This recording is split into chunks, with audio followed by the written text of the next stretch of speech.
Catherine le matin. Voici le Doc Mayou. En train de mettre les pieds dans la bouche encore un matin. Bonjour, docteur. Catherine, je vais monter aux barricades pour toi.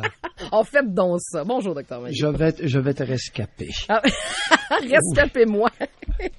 Oui, non, c'est intéressant l'étude de Raphaël. Oui. C'est vraiment intéressant cette histoire-là. Parce que, écoute, dans des équipes de gestion, s'il y a moins de 40% de femmes, ils sont aperçus que la performance au niveau financier et qualité était moindre. C'est intéressant. Oui. Maintenant, qu'est-ce qui arrive lorsque c'est principalement, il y a moins de 40% d'hommes? Je sais pas. Ce qui est intéressant aussi, c'est qu'on dit qu'à plus de 60%, là, ça atteint un plateau. Donc, l'idéal, c'est Ouais, vraiment entre le 40 et le 60. Oui, mais maintenant, le plateau, j'y crois pas. Oh non? Non? Non, ils ont posé. Le monde sont menteurs, même dans les études. Ça ment comme ça respire. Voyons. Des équipes féminines de plus de 60% de femmes, ça pagaille. Catherine, tu viens de le dire, t'as raison. C'est le bordel le plus souvent. Non, elles sont pas performantes lorsqu'il y a trop de femmes autour d'une table. Il y a une diminution. Ouais, C'est très vrai. Écoute, je l'ai assez vécu, là, chez les infirmières, puis regardez le bordel chez les infirmières. Ben, en enseignement aussi, moi, j'ai des amies enseignantes qui me disent... Exactement. Des fois, Catherine, là, que je souhaiterais qu'il y ait plus d'hommes autour de la table, que ça puisse crinquer le chignon de temps en temps. Puis je dis pas que c'est partout, là. Puis tantôt, je donnais l'exemple. Tu sais, nous autres, on en a un exemple concret. Tu sais, Hélène Auvente, c'est une femme qui est faite dans la vie pour être gestionnaire. C'est une gestionnaire de haut niveau. Mais ça, c'est du cas par cas. Il y en a, je trouve que parfois chez les femmes, puis j'en suis l'exemple. Les femmes, on est émotives. Moi, mes émotions, souvent, je me laisse emporter par mes émotions. Je serais pas une bonne gestionnaire. Je l'ai déjà tenté, ça n'a pas fait. Je suis pas bonne. Mais c'est intéressant. Alors, c'est vraiment intéressant qu'on soulève. Maintenant, on essaie de mesurer quel est le quantum, quel est le ratio préférable. C'est vraiment intéressant. Oui, c'est intéressant. On pourra... Et là, on a été capable de se dire, en deçà d'un certain pourcentage, c'est moins performant sur le plan financier et qualité de la gestion. Oui. Au-dessus de 60%, on dit ça atteint un plateau. OK. Allez-y voir. Alors, ceci étant dit, je veux juste les pitbulls. Oui, juste avant, Sylvie Vas-y. m'écrit, parce que Sylvie veut réagir à ce qu'on est en train de jaser. Elle dit « Allô, Catherine, je suis tellement d'accord avec toi pour ce qui est des collègues de travail. Je travaille avec une équipe mixte et c'est avec les gars qu'on a le moins de problèmes et surtout les filles, ça oublie pas vite les accrochages puis ça watch les autres. » Les filles sont-elles plus rancunières? Non. Et je pense que Peut-être, ouais. là, d'abord, on va parler de femmes parce qu'on est dans les femmes. Oui. En général, en gestion, là, c'est 40 ans et plus. Oui, les femmes. OK? Okay, On va arrêter de parler de filles. Ouais. Par contre, on va parler de fillettes. La question, c'est est-ce que le Québec éduque les fillettes dans le sens de ce qu'elles vont devenir? Non, ça, vous l'avez déjà dit. Est-ce qu'on les éduque pour le futur ou s'il y a à peu près aucune éducation valable auprès de nos fillettes au Québec? Ben, pas aucune. C'est la question que je pose. Mais c'est déficient. On va se le dire. En tout cas, c'est mon opinion. OK. On On s'ostinera pas longtemps là-dessus. C'est extraordinaire. Ce matin, on se comprend pas. Non, je te dis, je venais à ta rescousse. OK, mais oui, merci, j'apprécie. On va parler des pitbulls. C'est une histoire là qui est très interpellante, ça. Ouais. Oui, vas-y, interpellante, et je vous explique, puis je replace les gens dans le contexte. Karim Jean-Gilles, propriétaire de 2 pitbulls, dont un qui a attaqué une fillette en 2015, accusé de négligence criminelle qui subit son procès. Le verdict sera rendu demain. Ce qu'il faut expliquer dans le contexte, Dr Mayou, et Julie-Christine l'a fait tout à l'heure, il n'était pas là lors de l'incident, c'est sa mère qui accompagnait les chiens. La dame de 72 ans a plaidé coupable, elle, aux accusations de négligence criminelle. Elle a été condamnée à une probation de 3 ans pendant laquelle elle devrait effectuer 240 heures de travaux communautaires et elle doit faire un don de 2000 $ à l'hôpital Sainte-Justine où la petite a été soignée. Mais Dr Mayou, je veux bien que ça... Lui, c'est le propriétaire, okay? C'est ses chiens, mais il n'est pas là. Comment on peut accuser quelqu'un de négligence criminelle s'il n'est pas présent sur les lieux? Ouais. Les chiens n'ont pas de collier, ils sont pas en laisse. Puis la bonne femme, elle a 72 ans. Hein? Elle s'en est bien tirée. Et je trouve ça inacceptable. Je trouve ça inacceptable que sous un plaidoyer de culpabilité, 240 heures de travaux communautaires et 2000 piastres d'amende. Ouais. Est-ce que cette femme-là a un permis de conduire? Je le sais pas. si elle a un permis de conduire puis elle a toute sa tête, là, elle est responsable de quasi une tentative de meurtre sur un enfant par un chien. On n'est pas loin de ça. Hein? Oh oui, il y aurait pu Y a-tu quelqu'un, Ouais. y a-tu quelqu'un assez stupide au Québec pour amener 2 chiens en liberté dans un parc où il y a des enfants? Ça revient au jugement. Ça prend une cervelle d'oiseau solide. Ouais. Et c'est le parfait exemple, c'est l'occasion idéale pour le juge de rendre une sentence exemplaire. Et la dame, elle s'en est vraiment bien tirée, en plaidant coupable. Ouais. Elle a été très bien conseillée, Catherine. Oui, très bien conseillé, mais c'est désolant parce que vous avez raison. Cet enfant-là a failli être tué par un pitbull. Ce qui l'a sauvé, c'est pas drôle à dire, elle a subi une fracture du crâne, c'est qu'il l'a pris par la tête et non pas par le cou. Parce qu'imaginez, la jugulaire, ça aurait été terminé, là. Elle est chanceuse d'être en vie, mais à cause de a failli ça... être tué. Ben, c'est ça, exactement, mais on parlerait pas au même niveau, Alors, là, si l'enfant était décédé. Les deux cocos méritaient des sentences exemplaires. La dame de 72 ans, écoute, 240 heures de travaux communautaires, t'amènes 2 pitbulls dans un parc où il y a des enfants. Ouais. Il y a même pas de collier, pas de laisse, pas de collier. Allô, on vit où? Ouais. Ça s'est passé où, ça? Ça s'est passé Au bout du rang 4 de Normandin? Non, à Brossard. À Brossard, sur la rive-sud de Montréal. Ah, à Brossard? Oui. Oui, pas en région, là. Non. Ça n'est pas en région. Non, Francine? non, on est dans Francine? le... Oui. Oh, Non, on est dans on le est dans le 450. Oui, on n'est pas en région, imaginez. UP! Brossard UP, il n'y a pas des Chinois qui s'installent là, qui ont beaucoup d'argent? Oui, il y a beaucoup d'Asiatiques. Par à Brossard, hasard? ouais. Oui. Alors, il y a des visiteurs qui s'établissent de façon permanente avec beaucoup de... Ouais, on verra. Beaucoup d'argent. On verra demain. Mais c'est vrai que ça risque de faire jurisprudence. Hâte d'entendre le jugement rendu demain. On pourrait-tu, lorsqu'on a une occasion, d'envoyer un message clair à la population, de le faire? Absolument. J'espère que ce sera le cas. Parce que Tu sais, c'était une occasion de sentence exemplaire pour 2 cervelles d'oiseau, la mère et le fils. 240 heures de travaux communautaires qu'elle va faire sur 5 ans. Puis un c'est don, une joke, ça? Un don de 2000 $ à Saint-Louis.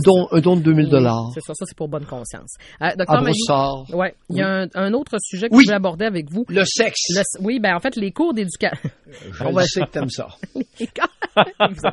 Les cours d'éducation sexuelle... Raphaël? Oui, mais on m'a dit comme ça, c'était quand même drôle. Je le sais que t'aimes ça. Oui.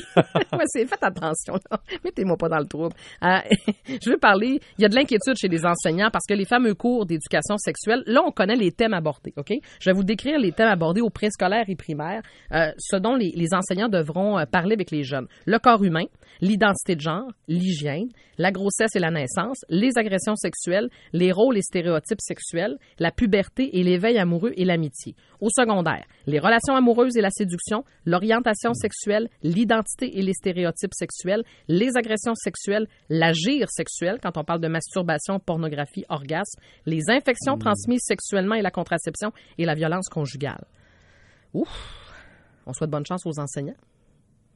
Mais, c'est-à-dire, c'est que la pression ne vient pas des thèmes. La pression va venir des réactions. Et les enseignantes, maintenant, le savent. Écoute, as-tu réalisé la jeune fille de 13 ans qui se fait parler de masturbation à l'école? Et papa reçoit sa fille le soir. Ma chérie, mon amour, de quoi a-t-il été question aujourd'hui à l'école? De masturbation, cher papa. Papa vient fou. Il va venir fou. Je vous le dis, il va venir fou. Pourquoi? Ben voyons. Les papas, maintenant, il y en a beaucoup, un gros pourcentage, sont très amoureux de leur fille. Ils ne veulent surtout pas qu'elle s'émancipe sexuellement. Oui, mais maman, alors, elle a réagi la maîtresse, comment, maman? Non, maman s'en fout, maman est occupée. Ça veut dire quoi, ça? Maman est affairée, maman est débordée. Là, maman est débordée. Oui, maman est débordée. Surtout avec sa fille de 13 ans, là, qui a des seins maintenant, puis qui est menstruée, là. Ouais. Maman, elle n'avait plus rien à savoir. Mais papa veille au grain. Doc, j'ai 2 questions par rapport à ça. Premièrement, qui devrait enseigner aux enfants l'éducation sexuelle? Parce que là, on parle de professeurs. Est-ce que ce sont des sexologues qui devraient le faire dans les écoles? Ça, c'est ma première question. Et deuxièmement, où on devrait le faire? Si, par exemple, on revient à la maison et là, le père constate que la fille a entendu parler de masturbation, puis qu'il se dit, moi, je veux pas que ma fille entende parler de tout ça à l'école. Donc, c'est les parents qui doivent le faire? Ou c'est l'école qui doit éduquer les jeunes filles et les jeunes garçons? Jamais. Non. Jamais. Non? Regarde, il y a un interdit formel à la Mayou, OK? Mhm. On jase entre nous autres. là. Ouais. Le parent de sexe opposé ne devrait jamais faire aucune éducation sexuelle avec son enfant qui est de sexe opposé. Je suis d'accord. OK? Ouais. Ouais. La mère, écoute, pas de problème avec sa fille. Tu touches pas à la sexualité de ton gars. Ouais. Les crêpes dans les draps, t'es laves, puis tu dis pas un mot. C'est-tu clair? Oui, docteur. Est-ce que j'ai besoin d'expliquer Non, davantage? Non, ça va bien. On Mais une fois que ça c'est dit, ce sont les parents ou c'est Bon. l'école qui doit faire l'éducation Non. au bout du compte? Ben, il peut y avoir une certaine synergie entre la mère et sa fille et l'école. Ça, c'est bon. Ouais, je pense que oui. Je pense qu'il peut y OK? avoir un Puis, con- Raphaël, Oui. as-tu eu besoin, toi, de l'intervention de ta mère, de ton père puis la voisine quand est venu le temps de te masturber? Non, pas tellement. Bon, ben moi non plus. Ouais, mais Fait chez qu'on les... est deux sur deux, Catherine. Ouais, mais chez les jeunes hommes, je pense que c'est différent. Moi, je peux vous parler comme femme. Quand tu es une jeune fille, moi, j'avais des questions. Puis c'est ma mère qui répondait à ça. C'est ma mère qui s'occupait de ça. Mon père, je m'ai jamais parlé de ça, là. Mais j'avais des J'espère. questions. Ben non, mais c'est ça. Mais comme jeune fille, c'est important que ce soit abordé. Que ce Ben soit oui, oui. l'éveil amoureux, la puberté, tu sais, quand la première fois que tu es menstruée, tu sais, c'est toutes des questions. Ben oui, c'est perturbant oui. un peu au début. Mais là. les thèmes sont bons, je trouve, du cours d'éducation sexuelle en général. Oui, mais ça parle d'infection, ça parle de violence conjugale. oui, mais c'est pas tous les enseignants qui vont être à l'aise C'est d'enseigner ça. C'est ça Non, la ben, problématique. non, ben, et la crainte. Bon, il y a deux choses. D'abord, l'enseignante qui a un certain âge, qui ne s'est pas masturbée, qui n'a pas eu d'orgasme depuis 10 ans, et qui va essayer d'enseigner la masturbation et la réaction orgasmique à des jeunes filles. Je pense qu'elle n'est pas à sa place. Alors, il va y avoir... Écoute, tu ne peux pas, comme enseignante, tu ne peux pas aider un élève au-delà du propre niveau d'épanouissement où tu es parvenu. Non, en effet. Mais moi, je vais vous amener plus loin que ça. Parce que là, que ce soit préscolaire, primaire ou secondaire, vous m'avez entendu, dans les deux cas, on va parler d'agression sexuelle. On jase, là. On aborde ce sujet-là en classe. Et ça, évidemment, il y a quelqu'un qui le vit à la maison. OK? Maintenant, il y a une petite fille qui est victime d'agression sexuelle, puis qui va se confier à l'enseignant. J'espère juste que dans le processus, par la suite, qu'on va être adéquat. Puis je dis pas que les enseignants le sont pas, mais c'est pas évident à gérer, ça. Tu sais, tu reçois Non, cette... ça, c'est facile. Non, c'est facile? Le problème n'est pas là Ah du non? tout. Ah bon, OK. Le problème C'est peut-être moi oui, qui m'en fais trop. il y a des il y a des psychologues dans toutes les écoles. Alors, lorsque l'enseignante Ouais. recueille des données comme ça, écoute, il y a des psychologues dans l'école. Oui, mais il n'y en a pas partout, docteur. Il y a le On a coupé CLSC. là-dessus. Bon, oui, ou bien, il y a toujours le CLSC. Oui. Alors, il y a des liens au préalable qui peuvent s'établir. Par exemple, Ouais. la jeune de 14 ans est enceinte. Ouais. L'enseignante fait quoi? une bonne C'est- question. c'est- Ouais. Et là, oui, puis c'est un problème qui survient régulièrement. La plupart des enseignantes au secondaire ont été confrontées avec cette réalité-là à quelques fois dans leur vie. Alors, ils ont une jeune de 14 ans qui est enceinte. Ouais. Est-ce que l'enseignante... Alors, c'est important de mettre au préalable des couloirs de communication avec le CLSC ou avec une clinique d'avortement, là où il y a des intervenantes. Alors, Ouais. elle la réfère tout simplement. Il y a des adultes qui peuvent l'accompagner. OK, mais je vous pose la question, Dr. Billon, on va terminer là-dessus. À 14 ans, la jeune fille qui avoue à son enseignante qu'elle est enceinte puis qui veut pas que ses parents le sachent, est-ce qu'elle a le droit? Est-ce que l'enseignante se doit de le dire aux parents? Non. Non, pas... Ah non? Non. Même si Non, elle est non, à mineure? partir de ça c'est moi là. Tu Ouais, je vais vérifieras vérifier, avec. là. Ouais, non, ok. non, tu vérifieras avec. OK. Tu vérifieras la contraception. Écoute, si la jeune de 14 ans peut se faire prescrire des anovulants, si elle devient enceinte, pourquoi le dire aux parents?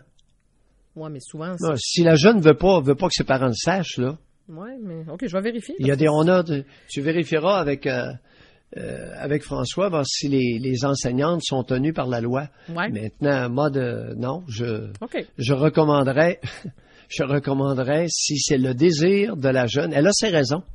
Oui, je le sais. Mais Tu comprends? elle a 14 ans. Elle peut avoir ses raisons. Oui, Ouais. mais elle a 14 ans. C'est bien une valeur. C'est plus une enfant, elle est enceinte. Quand est-ce qu'on va allumer?